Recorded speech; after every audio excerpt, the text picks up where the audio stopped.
things to click through there. Well, today is LACC's 51st anniversary. So yeah, kind of crazy. It's been a while. So I have a trivia question for y'all. What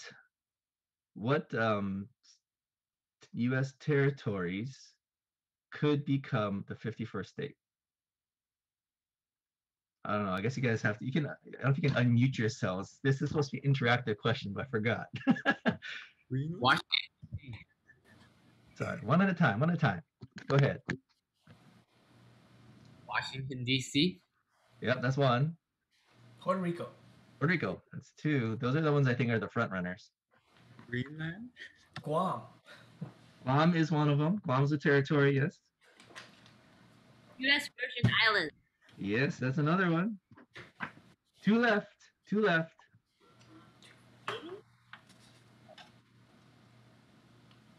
Haiti? I don't think Haiti is a U.S. territory. The other two are American Samoa, and the Northern Mariana Islands.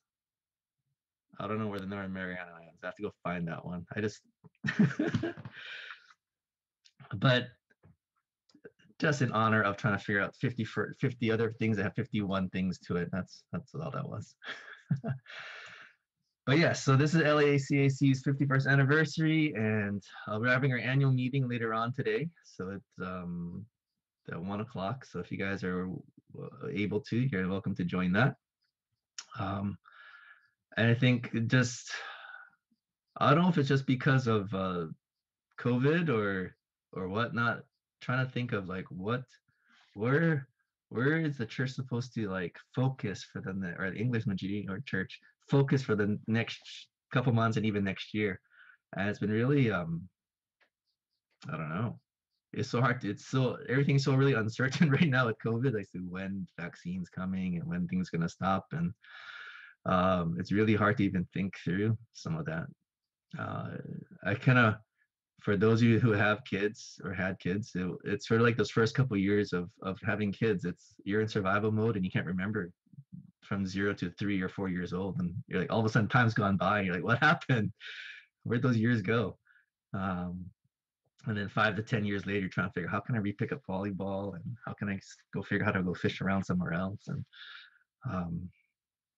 but yeah, so that's kind of how I feel towards where the church is at right now. But in the midst of that, I think as one of my professors shared this verse that we'll be looking at this morning, it made a lot of sense to me, saying, oh, this is kind of where we need to be, where we are at this time in history, and politically, religiously, kind of the world right now. And I think it's kind of just where we're going to be for now, for however long, until society kind of resumes to some kind of normal. We can get out and walk around and talk to people. But yeah, so let's get into this. So this is from Isaiah. So find fear and find hope in the Lord. This seems to be what God seems to be saying. At least I think He's saying to us right now. All right, so here, the Lord spoke to me with a strong hand upon me, warning me not to follow the way of this people.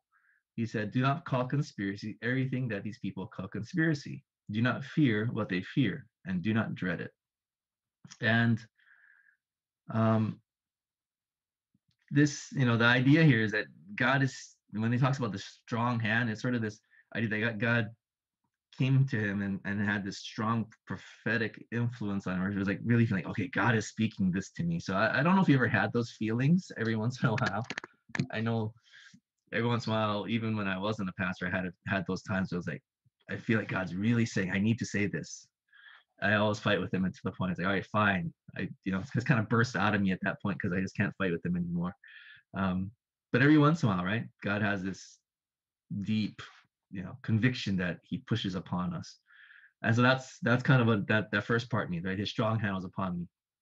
And he's warning me not to follow the way of his people, and the way means lifestyle of his people. And um, he's warning him to say, hey, don't follow the crowd, don't follow the rest of society that's going on right now. And he said, do not call conspiracy everything that these people call conspiracy. Do not fear what they fear, and do not dread it.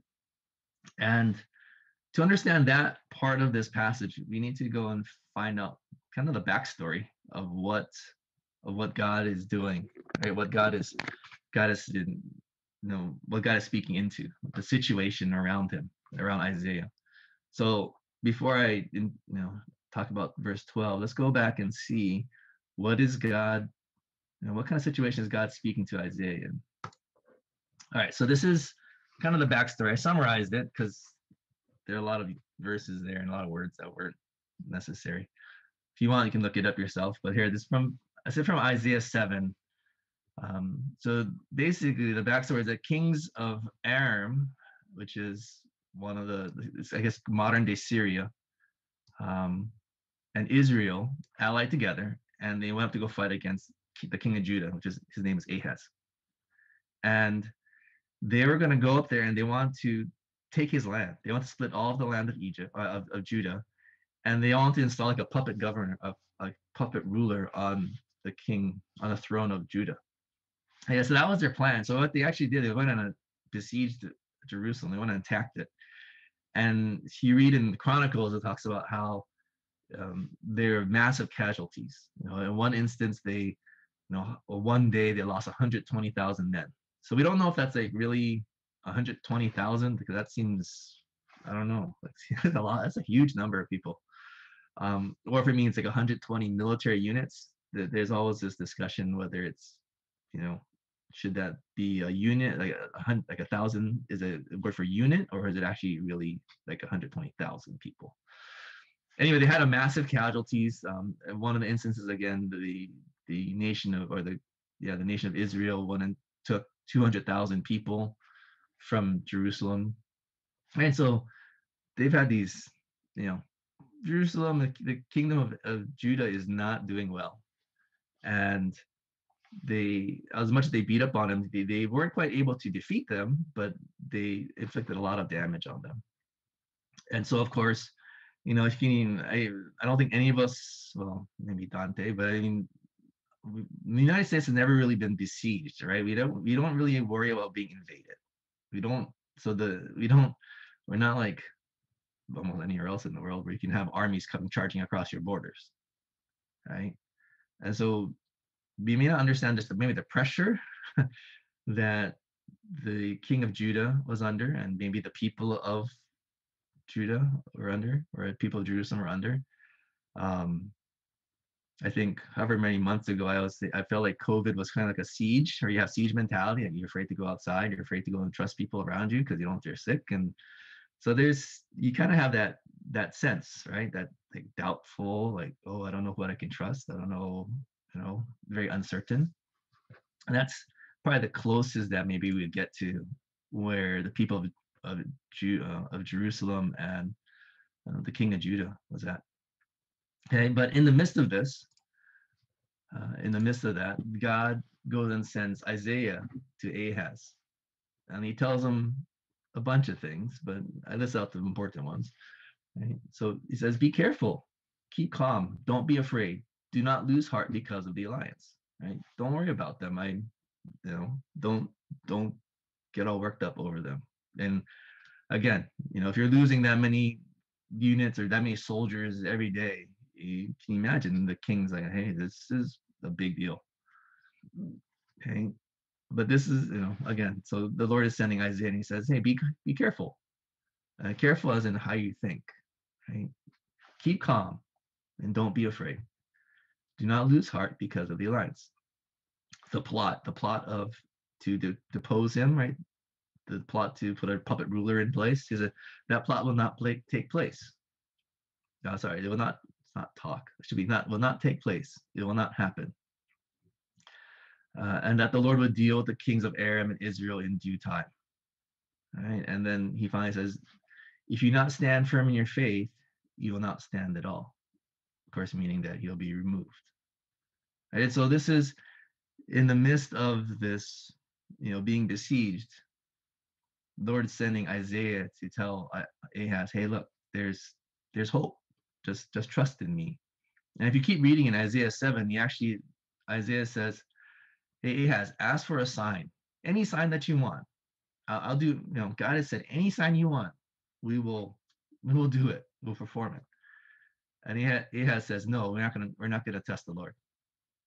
And then Isaiah gets upset with it and says, why are you testing the Lord? He just said he could give you anything, show you any miracle you wanted.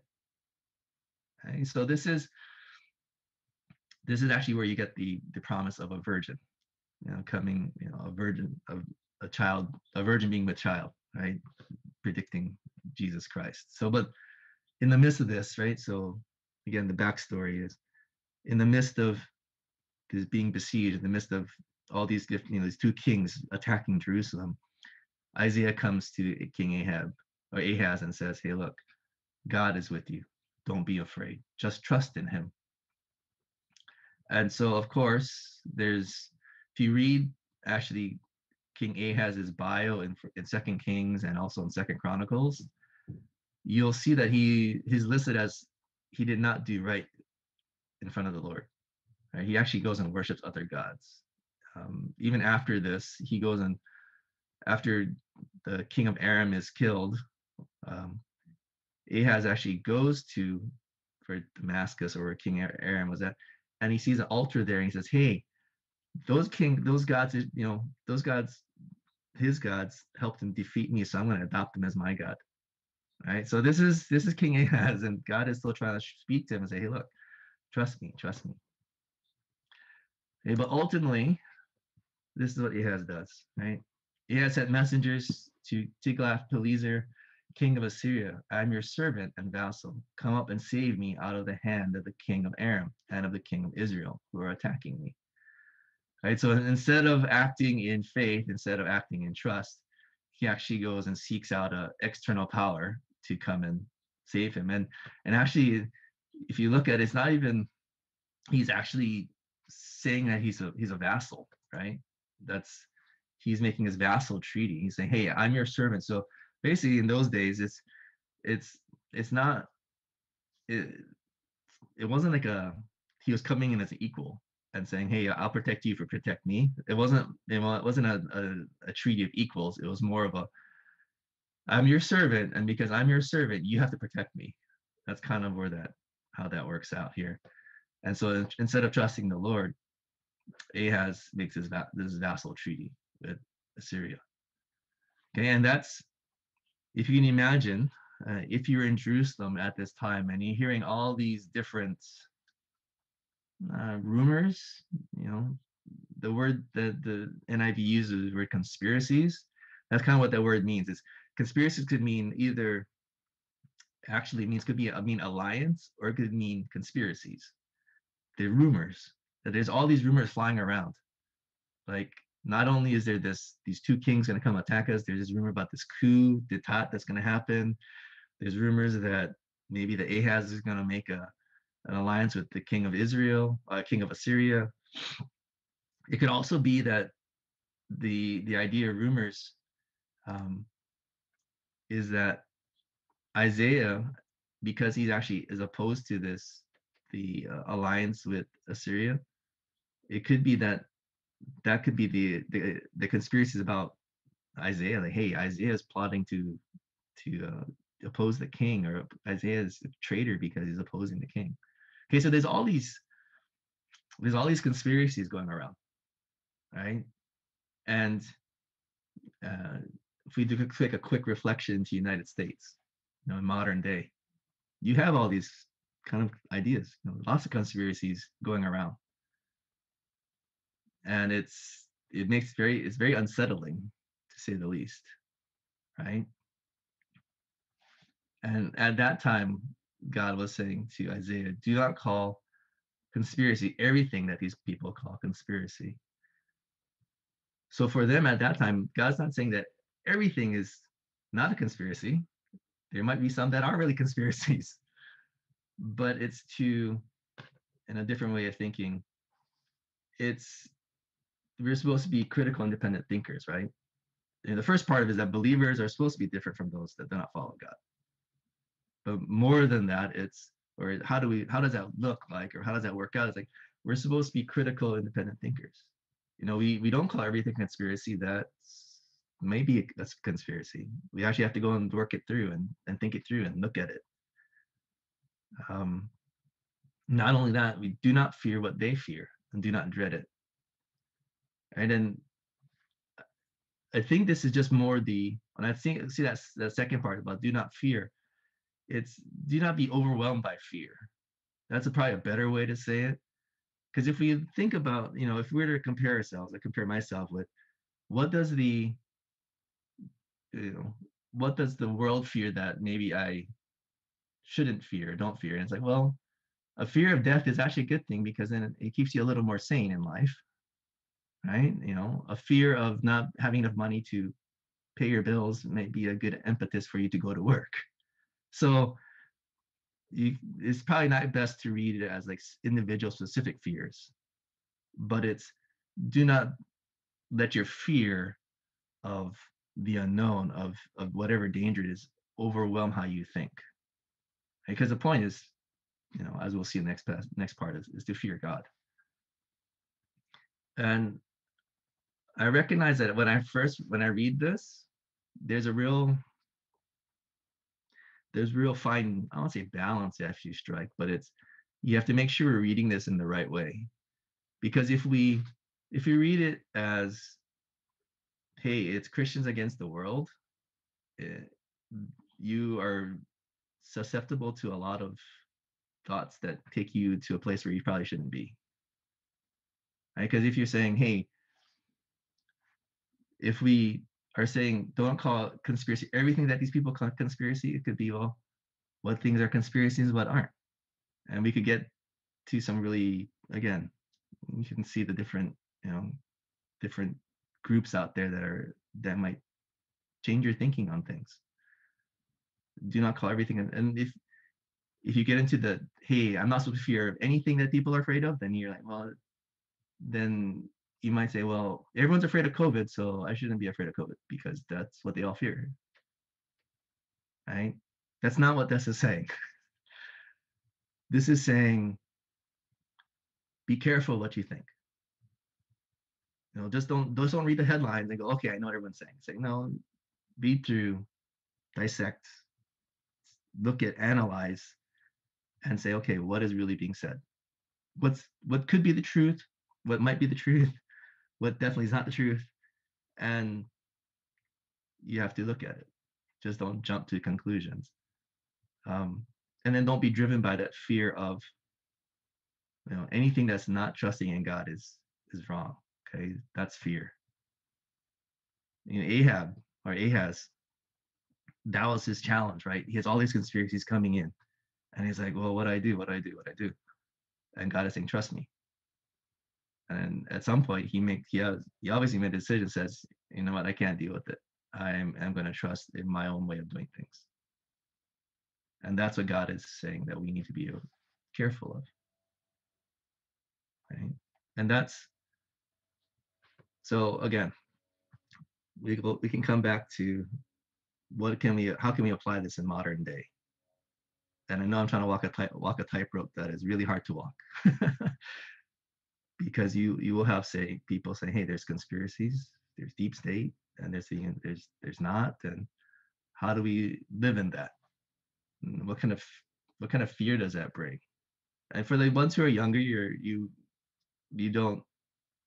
I mean, I don't hold it against you because I didn't think about conspiracies and all that when I was younger. So I think it's only as we get older we go, oh wait, there's some things that don't match up. There's things that don't line up. And if we go down that path and we start relying on things that are not God, because of our fear of whatever it is, unknown, of death or whatever, it's because that consumes our minds, we start clinging on to things that are not God. Right? That's what Ahaz was facing. That's what we face. And what is God's, I won't say solution, but what does God say? Okay, the Lord Almighty is the one you are to regard as holy. He is the one you are to fear. He is the one you are to dread. Okay? And so what is this? In short, fear the Lord. Don't be it's, I think again, as I was saying, it's healthy to have a fear of death, but you can't let that fear of death then turn you into, hey, I need to look in cryogenic preservation of my body so they can resurrect me some other day. It's, I have to, so afraid of death that I need to not have any risk in my life. And I say, no, the God actually says, hey, if you actually follow me, people are going to persecute you. I might call you to go someplace and people might really not like you there. So, we need to fear the Lord. And what does that mean? Again, let me really flesh that out. So when you regard him as holy, it's regarding him as king of the universe, right? It means submitting to him and saying, okay, God, what do you want me to do? Right? He becomes king of your life, and you're willing to follow where he leads you. It's not, I'm king of my own life now. I can do whatever I want. I can live however I want. That's not what it means to be a believer. It means to be a Christian, right? As Christians, we say, okay, you are the king. You direct my life. Not only that, it's we are to trust in his promises, right? If he's the king and he's the provider, he's our creator, that we actually live our lives in trust of his promises, right? We make decisions based on what God has said, that there's hope, that there's a future for us, that he rewards us for what we do in this life. And so we make decisions based on that versus saying, well, I don't have enough, so I can't give out. It's almost like, and maybe we speak because we're in a first world country, but think of the toilet paper crisis back when the when the pandemic first started. If you are someone that says, hey, you don't believe that God will trust, you don't believe that God will fulfill his promises of providing for our needs, then you go and stock up on loads of toilet paper, and you won't be willing to give it out to people. Or you might be like some of these people, like I can think of those guys who bought 13,000 bottles of hand sanitizer because they wanted to profit from it, right? And they ended up after being outed on a news article, they went and donated it all. What are they doing? Either they're acting in fear or they're acting in greed, right? They aren't trusting in God's promise, so they make these decisions that show that they don't trust in him,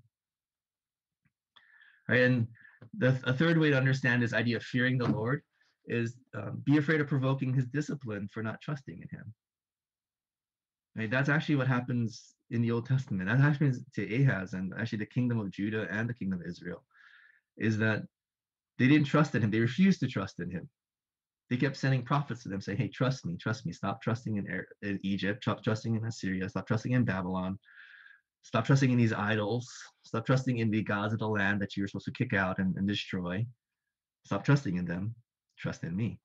And because they failed to do that over hundreds of years, God finally said, okay, I'm going to discipline you now. I'm going to send you to exile so that you will never trust in these fake gods ever again. Right? And that's what it means to fear the Lord. I mean, it's kind of like, well, that's so weird. Why would we, we're afraid that God's going to punish us. But again, you read Hebrews, is it 12:14? God disciplines those he loves. God actually disciplines us. He tells us when we're wrong. Whether we're willing to accept that discipline or not is always in question. It's like any child and their parent. But yeah, I mean, it's not we're supposed to live in fear of God, like, oh, I'm going to make a wrong step. Okay, don't think of it that way. But it's a healthy dose of, oh, hey, God said this, and he's really impressed you on it, and he said, hey, you shouldn't do this. Then you need to listen to that. Otherwise, God disciplines us to get our attention. And so again, I think for our church and for where we are as in history right now, with everything that's going on around us, I think we need to come back to this: fear the Lord. No matter what it is, fear the Lord. No, this doesn't mean I'm not trying to tell you how you should vote or how you need to look at different issues. Between you and the Lord, talk it through. Come to your own decision as to what you think is the best. But in the midst of that, it's make sure that it's based on your understanding of God and your fear of Him, and then make your choice. Because each one of us doesn't. We don't report to each other about what happens. I mean, we aren't held accountable to each other per se. We all report to God, and God holds account for our own actions. We don't get to say, "Well, he did and they did." Doesn't count, right? It's just between us and God. So as you make your decisions, as you cast your votes, as you make decisions on policies, as you live your life and figure out how you want to treat others, make sure it's based on your fear of the Lord. That He is the one that guides your decisions, not just your own personal feelings about things, not just your own, like, I feel offended, so I'm going to do this. It's like, no. God says, think critically. Fear me, don't fear other things. Okay. And he goes on, he says, and he will be a sanctuary. But for both houses of Israel, he will be a stone that causes men to stumble and a rock that makes them fall. And for the people of Jerusalem, he will be a trap and a snare. Many of them will stumble and they'll fall and be broken and they'll be snared. They'll be captured. Right. And what God is saying, what Isaiah is saying to Ahaz at this point is that God can either be a sanctuary or it can be a snare or a rock of stumbling to people. Right. So the sanctuary, it could mean two things. It could be a refuge, a place of safety. The God can be a place of safety for us as we trust in Him. Or He can be a stone of stumbling or a trap and a snare. Right. These words are actually applied to Jesus and how people respond to Jesus. At least in the New Testament, that's how this phrase is used, saying that this is all the things that God has said about Jesus. He's shown through His miracles. This is the book of John. All the things He has shown about Jesus, and people have to respond.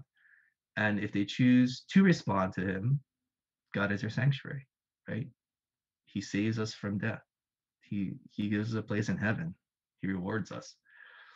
But for those who don't respond to God, who don't seek after Him, then Jesus becomes a stumbling block, because they go, why should I trust in some guy who lived 2,000 years ago, who was a carpenter, who was put to death for crimes of claiming to be a king? Right? Why do you trust in this guy? Right? And Jesus then becomes a stumbling block for people. And this is the same way for us, in life. God can be either a sanctuary or it can become a stumbling block for us. Meaning that we need to, right? We need to trust and obey God. That there's that choice. God always places that choice before us. And says, do you trust me? Do you trust me? Do you trust me? Do you trust me? And sometimes we may not be aware that He's asking us that question because we aren't seeking God out. Or maybe sometimes He is placing that right before us, making it very clear. Maybe it's job, maybe it's marriage, maybe it's where to live. It could be multiple things. Where to go to school, what major to major in, who to date. And God always puts that before us and says, do you trust me? And are we listening to that? Are we going, okay, God, what do you want from me? Or are we just living our own life? Are we just making decisions on our own? Right? This is what it means to find refuge in the Lord. Say, okay, God, I know wherever you lead me. I'm not going to say that it was safe, but it's what's best for me. And that as I follow the Lord, I know that my future is safe. My life will be safe. And I might not be physically safe because God's gonna call me someplace that's like, oh, okay, I don't know if I want to be there. But in the midst of that, I will be safe. Ultimately, I will be safe because the Lord is my refuge. Right? And that's, again, I think when we're looking into the future, as of right now, and we look at the uncertainties of where things are going, and things are getting better. I'm not saying things are getting worse, things are getting better. But in the midst of this all, we need to remember to trust in the Lord. Right? When we make our decisions, we need to be trusting in Him and in His Word, knowing that not following Him becomes like a stumbling block for us. If you're able to follow the Lord, and then you make decisions, you go, oh, was that the right decision or not? You can have this if you say, okay, God has definitely said this is where you're supposed to be. This is definitely what you're supposed to do. Then you can have that sense of certainty even in uncertain times, because you're saying, oh, this is what God has really impressed upon me. I know I need to go do it. And I mean, I've seen in my life when we do that, it's like, okay, it's good. And then when you get through 2 or 3, 4 or 5 years down the road, like, was that the right thing? And I go, but I was really certain at that time. So okay, let's keep going, because you have that certainty. So my encouragement to you, to us, our church, is again to trust and find refuge in the Lord. That we keep seeking after Him even in these uncertain times, even when it's like, oh, I don't know, I think I should maybe do something different. Saying, okay, God, what do you want from me? And sometimes it means sitting down with arguing with God.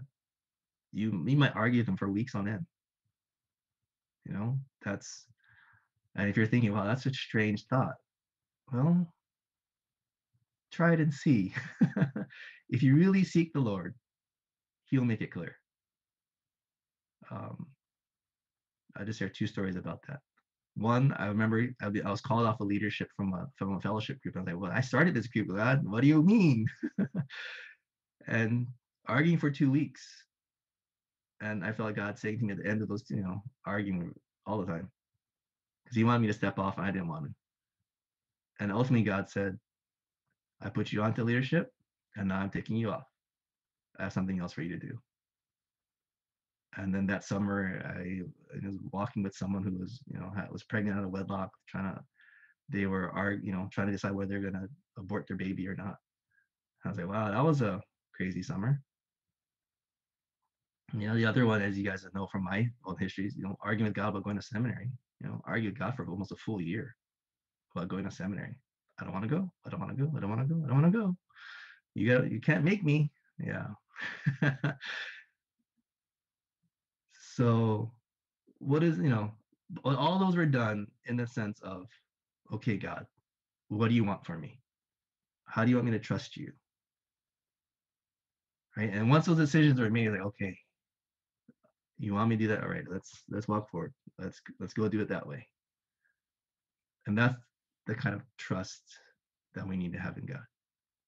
That we're willing to submit all of our lives to them, all the decisions, all the major, and even some of the minor ones, like, okay, but at least the major ones, and really seek God's leading on it.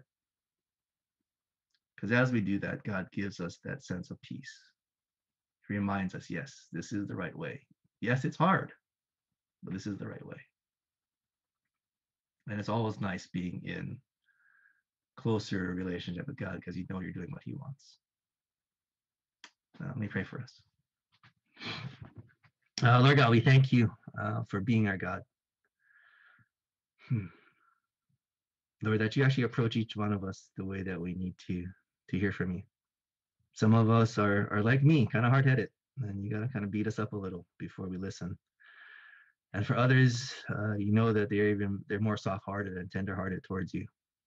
And so you use less drastic measures for them. But in all these things, Lord, you're asking us to really trust you. That you don't punish us just to punish us, but you discipline us. You shape us and mold us into who you want us to be. People that know you, people that trust you. And Lord, so I pray that you continue to work in our lives, to help us to see you, to help us to see that you're real, that you love us, that you have the best for us. And Lord, may you give us peace may you meet us first when we seek you out. And as we seek you out, Lord, may you give us peace as we come to hear your words, as we come to make decisions, as we lay all of our hopes, our dreams, our thoughts, everything before you. May you help us to recognize your words to us and then to go do those things. Lord, so we thank you and we praise things in Jesus' name. Amen.